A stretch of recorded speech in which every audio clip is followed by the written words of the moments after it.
अगली खबर राजधानी रांची से है। मैया सम्मान योजना के अयोग्य लाभुकों पर सख्ती की तैयारी शुरू हो चुकी है। रांची डीसी ने जिले के सभी बीडीओ, सीओ और बीआरपी को पत्र भेजा है। मुख्यमंत्री मैया सम्मान योजना के चयनित लाभुकों का भौतिक सत्यापन करने का निर्देश है। 28 दिसंबर तक डीसी ने भौतिक सत्यापन की रिपोर्ट मांगी है। आयोग लाभुक से सम्मान राशि के रूप में प्राप्त लाभ वसूल करे, डीसी की ओर से यह बयान सामने आया है। ग्रामीण क्षेत्र में बीडीओ, शहरी क्षेत्र में सीओ सूची के लिए उत्तरदायी होंगे। तो ये तमाम जानकारियां आज साझा जरूर की जा रही है। मुख्यमंत्री मैया सम्मान योजना एक ऐसी महत्वपूर्ण योजना की शुरुआत उस वक्त हुई जब सरकार अंतिम पायदान पर थी और ऐसे में अब लाभुकों पर सख्ती की तैयारी नजर आ पा रही है, क्योंकि कई ऐसे लोग जो इसके लाभान्वित हुए हैं उन पर अब सवाल खड़े हो रहे हैं और ऐसे में अब सभी बीडीओ, सीओ और सीआरपी को जांच के आदेश भी दे दिए गए हैं। 28 दिसंबर तक डीसी ने भौतिक सत्यापन की रिपोर्ट भी मांगी है, यानी कि 28 दिसंबर से पहले डीसी की तरफ से जो निर्देश दिए गए हैं उन्हें पूरे करने हैं।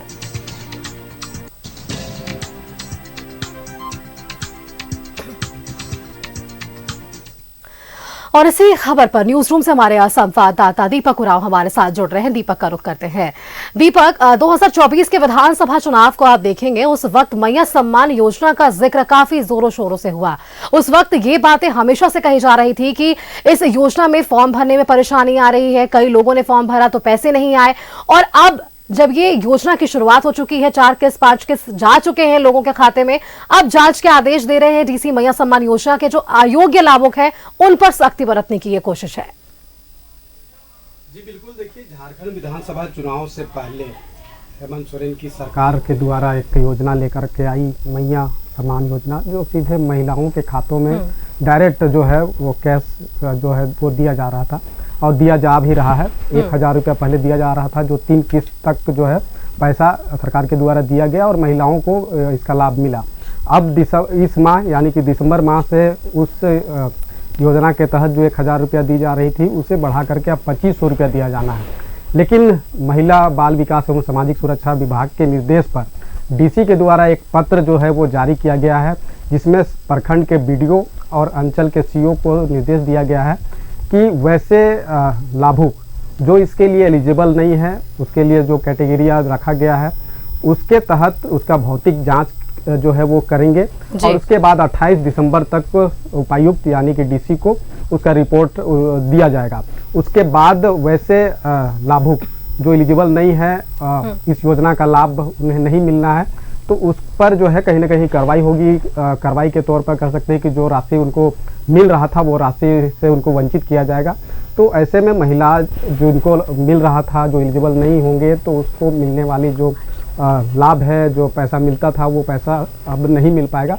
तो इसको लेकर कहीं ना कहीं अब सूबे में राजनीति भी शुरू हो गई है। बीजेपी इस मुद्दा को लेकर सड़क पर उतरने की बात कर रही है, जबकि कांग्रेस और इंडिया अलायंस में जो घटक दल है उनका कहना है कि जो भी योजना सरकार की चल रही है वो अंतिम पायदान में रहने वाले लोगों तक उसका लाभ मिले, उसकी हकमारी ना हो। इस दिशा में सरकार कहीं ना कहीं पहल करते हुए आगे बढ़ रही है।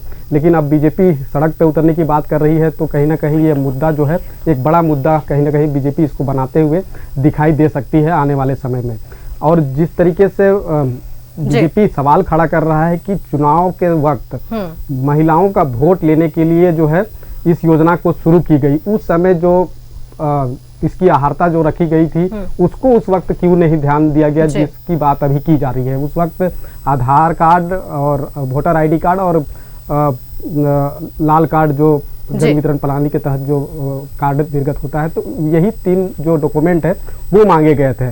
अब जो है कि जो लाभुक को लाभ मिल रहा है उनको स्थानीय प्रमाण पत्र देना होगा, यानी कि वो मूल निवासी। बिल्कुल दीपक, आप जो चरण बता रहे हैं हमने वो भी देखा कि किस तरह से ये चीजें आगे बढ़ी।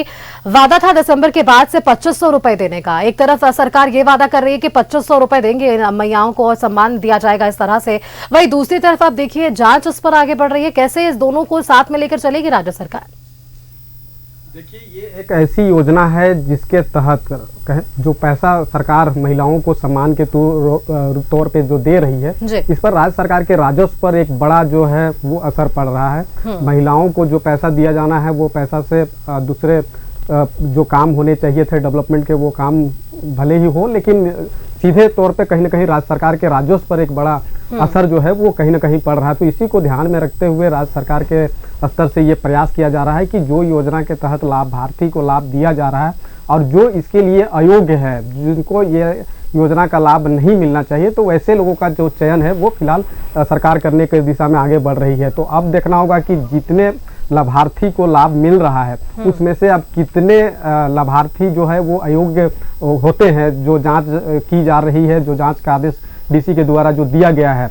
तो उसके बाद कहीं ना कहीं जिनको लाभ मिल रहा था अब वो अयोग्य होंगे, तो जाहिर सी बात है कि उनके भीतर जो है गुस्सा और बवाल जो है वो देखने को मिलेगा कि लोग लाभ जब चुनाव के वक्त था तो लाभ मिला, अब चुनाव खत्म हो गया तो उनको लाभ से वंचित किया जा रहा है। तो इस तरह के जो विषय है वो खासतौर पे आने वाले समय में देखने को मिलेगा। और जिस तरीके से बीजेपी ने साफ तौर पे कह दिया है कि इस विषय को लेकर, इस मुद्दा को लेकर जो है वो सड़क पे उतरेगी और कहीं ना कहीं राज्य सरकार को घेरने की हर संभव जो कोशिश है वो की जाएगी। अब देखना होगा कि इस योजना के तहत जो मिल रहा राशि कितने महिलाओं को मिलेगा और कौन जो इसके लिए एलिजिबल नहीं होंगे, अयोग्य होंगे, उसको वंचित किया जाएगा। बिल्कुल ठीक कहा दीपक आपने। अब ये देखने वाली बात होगी कि इस योजना का लाभ कौन सी वो महिलाएं हैं जिन्हें मिलता हुआ नजर आएगा और वो कौन सी ऐसी महिलाएं हैं जो अयोग्य भी घोषित हो जाएंगे। शुक्रिया आपका दीपक हमारे साथ जुड़ने के लिए और ये तमाम जानकारी हमारे दर्शकों के साथ साझा करने के लिए कि डीसी ने 28 दिसंबर से पहले एक रिपोर्ट सौंपने को कहा है और इस रिपोर्ट में इस बात का जिक्र होना चाहिए कि आपके क्षेत्र में जिन महिलाओं को इसका लाभ मिल रहा है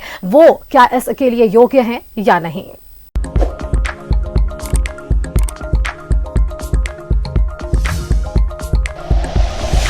like and share videos, subscribe करें हमारा चैनल और प्रेस करें बेल आइकॉन।